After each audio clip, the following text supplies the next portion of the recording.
بہادر کشمیری رہنما اشفاق مجید وانی کی شہادت کو 36 برس بیت گئے۔ اشفاق مجید وانی نے نوجوان نسل کو بیدار کیا اور تحریک آزادی کشمیر میں نئی روح پھونک دی۔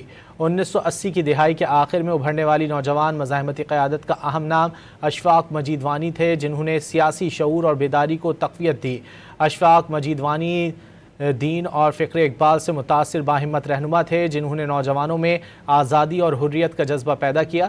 30 مارچ 1990 کو سری نگر کے علاقے حوال میں بھارتی قابض فورسز نے بزدلانہ کارروائی کرتے ہوئے انہیں گھیر لیا۔ اشفاق مجید وانی قابض بھارتی فوج کے خلاف آخری دم تک بہادری سے لڑتے ہوئے شہید ہو گئے۔ ان کی شہادت نے تحریک آزادی کشمیر کو نئی طاقت دی اور مزاحمتی جذبات کو مزید مضبوط بنا دیا۔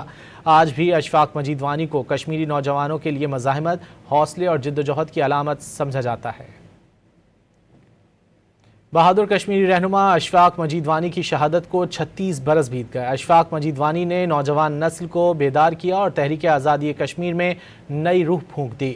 1980 کی دہائی کے آخر میں ابھرنے والی نوجوان مزاحمتی قیادت کا اہم نام اشفاق مجید وانی تھے، جنہوں نے سیاسی شعور اور بیداری کو تقویت دی۔ اشفاق مجید وانی دین اور فکر اقبال سے متاثر باہمت رہنما تھے، جنہوں نے نوجوانوں میں آزادی اور حریت کا جذبہ پیدا کیا۔ 30 مارچ 1990 کو سری نگر کے علاقے حوال میں بھارتی قابض فورسز نے بزدلانہ کارروائی کرتے ہوئے انہیں گھیر لیا۔ اشفاق مجید وانی قابض بھارتی فوج کے خلاف آخری دم تک بہادری سے لڑتے ہوئے شہید ہو گئے۔